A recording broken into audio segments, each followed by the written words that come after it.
नमस्कार साथियों, परिहार क्लासेस में आपका स्वागत है। कई दिनों से बोर्ड एग्ज़ाम्स के बच्चों के लिए स्पेशली 10th क्लास के बच्चों की डिमांड आ रही है कि आप इंग्लिश के मॉडल पेपर्स को सॉल्व करवाइए और उसमें समझाइए कि कैसे चीज़ें भरनी हैं। तो हम सबसे पहले ग्रामर के पार्ट को पूरा करेंगे, जिसमें जो कि पेपर में पार्ट सी होगा। पेपर 4 पार्टों में आएगा, पार्ट 1 ए, पार्ट बी, पार्ट सी और पार्ट डी, जिसमें हम शुरू में पहले पार्ट सी को सॉल्व करेंगे जो कि ग्रामर वाला पार्ट होगा, और उसके बाद जो पैराग्राफ आते हैं उसको देखेंगे। चलिए शुरू करते हैं। ये मॉडल पेपर हैं जो कि इंटरनेट से मैंने डाउनलोड किए हैं, 2024 के लिए हैं। ये एक्सीलेंट वालों के हैं। ये है पार्ट सी। यहाँ से शुरू करते हैं हम।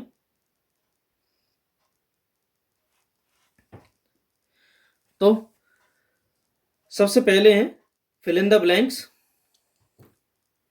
देखिए, fill in the blanks with appropriate form of verbs given in the brackets, यानी कि आपको जो ब्रैकेट में वर्ब दी गई हैं उनको सही करके लिखना है। सीधी बात यह है कि इस चीज को जानने के लिए आपको टेंस की जानकारी होना बहुत ही आवश्यक है। टेंस आने ही आने चाहिए आपको।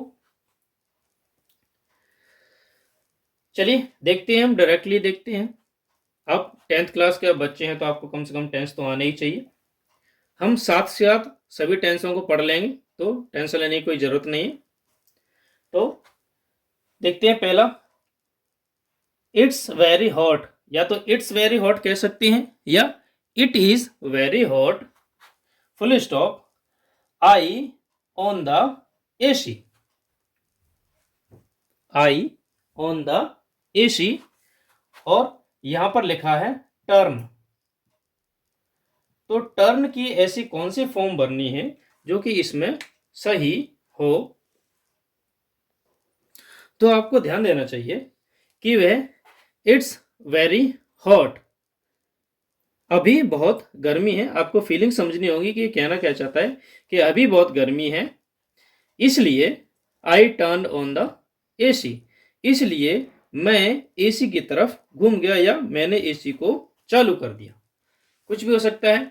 तो यह प्रेजेंट इंडेफिनेट है। तो आपको यह ध्यान रखना चाहिए कि यदि दो सेंटेंस हों, एक पहला और एक दूसरा, तो यदि एक तरफ इंडेफिनेट आ गया है, इंडेफिनाइट, तो दूसरी साइड 100% परफेक्ट टेंस आएगा या कॉन्टिन्यूअस आएगा। ये आपको याद रखना चाहिए। कॉन्टिन्यूअस कैसे पहचानेंगे? हम वर्ब से पहचानेंगे कि वर्ब चल रही है, पॉइंट ऑफ टाइम पर है, पॉइंट पर है, या कॉन्टिन्यू है।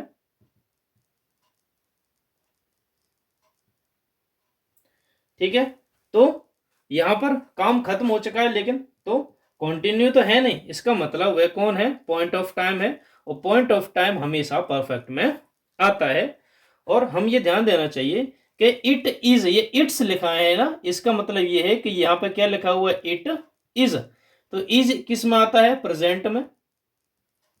इसका मतलब प्रेजेंट इंडेफिनेट जो है वह शुरू में आ चुका है, तो दूसरे पार्ट में कौन आएगा? परफेक्ट आएगा। तो प्रेजेंट परफेक्ट की जो हेल्पिंग वर्ब है वो होती है हैज या हैव। हैज होती है सिंगुलर के लिए, और हैव होती है प्लूरल के लिए। अब आपको देखना चाहिए यहां पे क्या आ रहा है। आई, तो आई को हम सिंगुलर में कभी नहीं रखते हैं, आई को हमेशा प्लूरल में रखते हैं। तो यहां पर क्या जुड़ेगा? हैव। और परफेक्ट में हमेशा क्या आती है? वर्ब की थर्ड फॉर्म आती है। ठीक है, तो टर्न, टर्न में ईडी जोड़ जाएंगे, टर्न्ड, टर्न्ड, टर्न्ड। तो I have turned on the AC. तो ये यहां पर सही होगा। चलिए अगले प्रश्न को देखते हैं। अगला देखिए, the sun behind the clouds now. ना ये कुछ शब्द होते हैं जो हमें टेंस की पहचान बताते हैं। नाउ हमेशा प्रेजेंट में ही आएगा और किसी भी टेंस में नहीं आएगा। अब नाउ तो है, प्रेजेंट तो है, लेकिन प्रेजेंट का कौन सा है? प्रेजेंट का इंडेफिनेट है या कॉन्टिन्यूअस है, या आपको वर्ब से पहचानना मैं सिखा दूंगा, या परफेक्ट है। देखिए, नाउ तो प्रेजेंट में आएगा ही आएगा हमेशा, लेकिन आपको पहचानना है बिहाइंड। बिहाइंड माने के पीछे, किसके पीछे? बादलों के पीछे। तो सूर्य, क्या हाइड? हाइड माने छिपना। हाइड माने क्या होता है? छिपना होता है। इसका मतलब ये कहना चाह रहा है कि सूर्य है वो अभी बादलों के पीछे छिपा हुआ है। अब चाहे तो ये कह सकते हैं छिपा हुआ है, या छिप चुका है, या चला गया है। तो कार्य जो हो चुका हो वो हमेशा परफेक्ट में ही आता है। जो कार्य हो चुका हो वो हमेशा परफेक्ट में आता है। तो इसमें परफेक्ट है तो द सन है, द सन, तो सन के लिए क्या लगेगी? सिंगुलर है तो हैज। हैज, हाइड के लिए हाइड, हिडन, हिडन होता है। तो sun has hidden behind the clouds now. चलिए अगला देखते हैं हम। अगला प्रश्न है, टेल मी, मुझे बताओ, व्हेन यू फिनिश। फिनिश माने खत्म हो, व्हेन माने जब, इस माने तुम, और मुझे बताना, मुझे बताओ या बताना। अब ये आपको डिसाइड करना है कि बताओ है या बताना है। तो व्हेन आ गई, तो व्हेन हमेशा, व्हेन व्हेन हमेशा पास्ट में आता है। ये याद रखना, व्हेन हमेशा पास्ट में ही आता है। रट्टा मार लो, हमेशा पास्ट में ही आएगा। तो यदि पास्ट में आ गया है तो क्या आएगा? मुझे बताना जब आप खत्म कर लो तब, जब आपका काम हो चुका हो तब। अब ध्यान रखना, अब काम खत्म करने के तुरंत बाद बताएंगे, तो तुरंत बाद बताएंगे इसका मतलब वो काम किस में खत्म हुआ होगा? प्रेजेंट में खत्म हुआ होगा। और जब प्रेजेंट में खत्म हुआ होगा तो यहां पर हम पास्ट को यूज नहीं करेंगे। तो व्हेन के लिए यहां पर हम पास्ट को यूज नहीं करेंगे। तो प्रेजेंट है, अब प्रेजेंट खत्म हो चुका हो, हो चुका हो, तो चुका चुकी किस में आते हैं? हमेशा परफेक्ट में आते हैं। और परफेक्ट की हेल्पिंग वर्ब क्या होती है? हमेशा या तो हैज या हैव। अब यहां पर कौन है? यू है, तो यू के लिए आएगा हैव। हैव, फिनिश के लिए फिनिश्ड, थर्ड फॉर्म लगेगी। परफेक्ट में हमेशा थर्ड फॉर्म लगती है।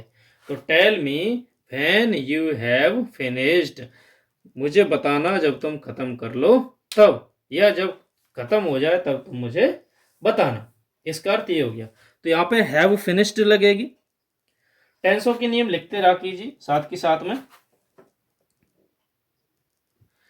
अगला प्रश्न है फिल इन द ब्लैंक्स का ही।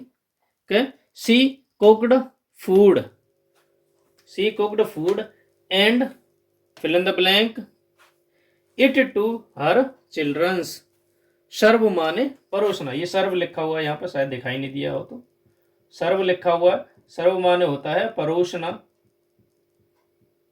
तो आपको याद रखना है, जब एंड से सेंटेंस जुड़ रहे हो या दो सेंटेंस हो, यदि उसके पहले कुछ आया हो कोई टेंस, तो उसके बाद भी दूसरा टेंस आएगा। ये मैंने अभी 2 मिनट पहले ही बताया था। तो देखिए, किसी वर्ब में, किसी वर्ब की फॉर्म कोई लिखी हो और हमें पता नहीं है कि वह सेकंड फॉर्म है या थर्ड फॉर्म है, तो आप कैसे पहचानेंगे? ये हमेशा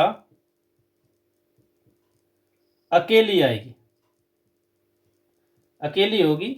अकेली यानी कि इसमें जो हेल्पिंग वर्ब है, सहायक क्रिया है,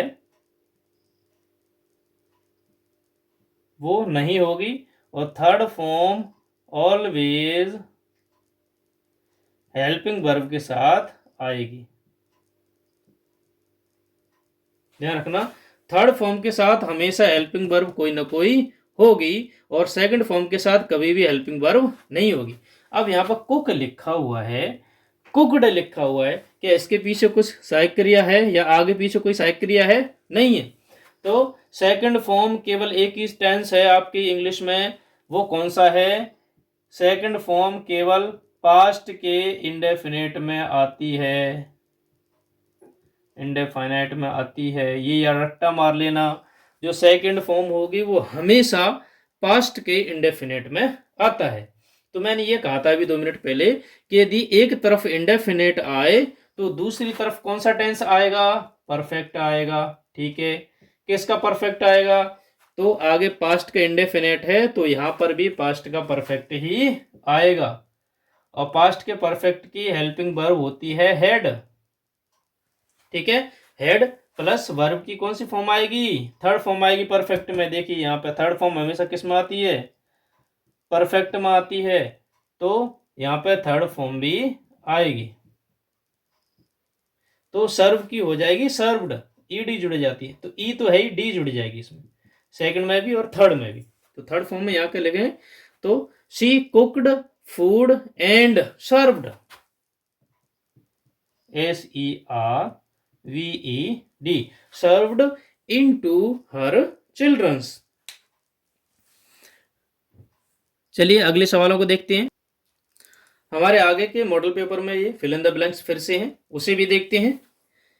देखिए, आई थिंक दैट, मैंने ये सोचा या मैं सोचता हूं, इफ इट रेन्स, यदि बारिश हो, वी गेट वेट, गेट लिखी हुई, गेट, गेट माने होना या हो जाएंगे, हो जाना, वेट माने गीले। हाँ, तो लिखा है आई थिंक, मुझे ये लगता है या मैं सोचता हूं, that if it rains, indefinite आ गया, एस या ईएस जुड़ गई, ध्यान देना चाहिए, एस या ईएस जब वर्ब में एस या ईएस जुड़ती हैं तो वो होता है प्रेजेंट का कौन सा? Indefinite, indefinite. सही बात है। तो मैंने क्या कहा था, यदि किसी वाक्य में या किसी दो सेंटेंसों में पहले इंडेफिनेट आ जाए तो उसके दूसरे सेंटेंस में हमेशा कौन सा आएगा? परफेक्ट आएगा। अब किसका परफेक्ट आएगा? प्रेजेंट का ही परफेक्ट आएगा, क्योंकि अगले में प्रेजेंट का इंडेफिनेट है तो पिछले में भी प्रेजेंट का परफेक्ट आएगा। तो इसमें क्या होगा? एक तो हेल्पिंग वर्ब लगेगी, एचवी, एचवी क्या है इसकी? हैज और हैव हैं, और गेट की थर्ड फॉर्म होती है गेट, गॉट और गॉट, दोनों गॉट गॉट होती हैं। तो देखिए क्या हो जाएगा, तो हैज हैव कौन सोच रहा है? थिंक, कौन हो जाएंगे? वी कौन हो गया? प्लूरल हो गया, और प्लूरल के साथ कौन आएगी? हैव आएगी प्लूरल के साथ, और हैज आती है सिंगुलर के साथ, ये आपको याद होना चाहिए। तो वी हैव, और गेट के कौन से फॉर्म? थर्ड फॉर्म, तो कौन कौन सी आ जाएगी? गॉट। तो वी हैव गॉट वेट, हम लोग गीले हो जाएंगे या हो चुके होंगे, या फ्यूचर नहीं लगाएंगे, वी विल गेट वेट नहीं होगा नहीं, वी हैव गॉट वेट, हम गीले हो चुके होंगे। या चलिए आगे देखते हैं हम।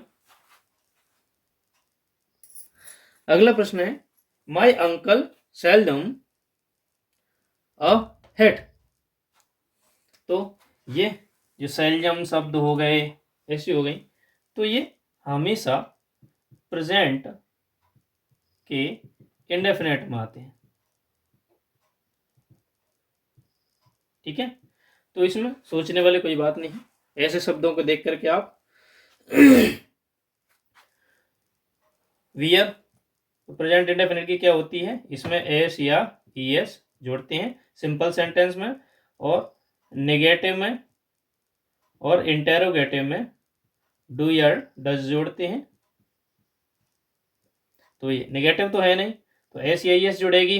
एस या एस किस में जुड़ेगी? देखिए जो ओ होगा, एक्स होगा, ओ एक्स, ई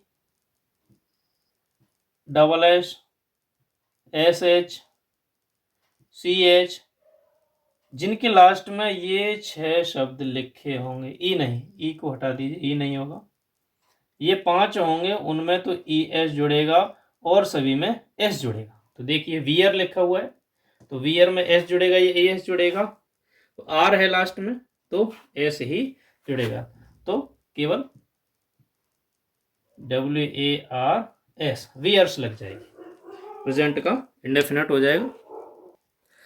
अगला प्रश्न है, if I have money I would buy A car. देखिए यहां पर मॉडल यूज किए हैं, ये सेंटेंस अलग है, ये सेंटेंस अलग। यदि, अब विल तो है नहीं, विल होती तो यहाँ पे फ्यूचर हो जाता, मैं गाड़ी खरीदूंगा यदि मेरे पास पैसा हो तो। इसका मतलब यहाँ पर कौन सा है? वुड आ गया, विल को पास्ट करते हैं तो वह वुड हो जाता है। तो ये जो वुड है वो किसका शब्द है? पास्ट का है, ठीक है। तो इधर भी पास्ट होना चाहिए, तो हैव की अगली फॉर्म होती है हैड, ठीक है। तो यहाँ पे क्या लग जाएगा? इफ आई हैड मनी, यदि मेरे पास पैसा होता तो मैं कार खरीद लेता, ठीक है। डायरेक्टली समझ सकते हैं हम। और आज का लास्ट सवाल है कि नोबडी, कोई भी, वेटेड टिल, किसी ने भी तब तक इंतजार नहीं किया, आई माई लंच, क्या फिनिश। तो वही आपको ध्यान देना चाहिए, 2 पार्ट्स में बांट दीजिए इसे, क्योंकि 2 है ना। तो नोबडी वेटेड, वेटेड आ गई, वेट माने इंतजार करना, वेटेड, और वेट से ना तो इधर कोई हेल्पिंग वर्ब है ना ही कोई इधर हेल्पिंग वर्ब है, इसका मतलब ये कौन सी फॉर्म हो गई? सेकंड फॉर्म हो गई। फर्स्ट फॉर्म तो है नहीं क्योंकि ईडी लगी है, तो ये फर्स्ट फॉर्म तो है नहीं। तो सेकंड फॉर्म हमेशा किस में आती है? पास्ट के इंडेफिनाइट में आती है, ठीक है। तो जब एक तरफ पास्ट का इंडेफिनिट आ गया है तो दूसरी तरफ पास्ट का परफेक्ट आएगा, ये आपको याद रखना, हमेशा याद रखना है। और पास्ट के परफेक्ट में हेल्पिंग वर्ब होती है हैड, और परफेक्ट में हमेशा लगती है थर्ड फॉर्म। तो थर्ड फॉर्म फिनिश में केवल, अब देखिए एस एच आ गया तो यहाँ पे ई डी जुड़ेगी, यदि एस एच नहीं होता तो केवल डी जुड़ती, तो फिनिश्ड लग जाएगी। तो I had finished my lunch, यानी कि जब तक मैंने लंच खत्म नहीं कर लिया किसी ने भी मेरा इंतजार नहीं किया, यानी कि मेरे लंच के खत्म करने तक किसी भी ने भी इंतजार नहीं किया। तो आज की वीडियो में सिर्फ इतना ही, अगली वीडियो में हम अगले प्रश्नों को देखेंगे। वीडियो को अंत तक देखने के लिए धन्यवाद, थैंक यू।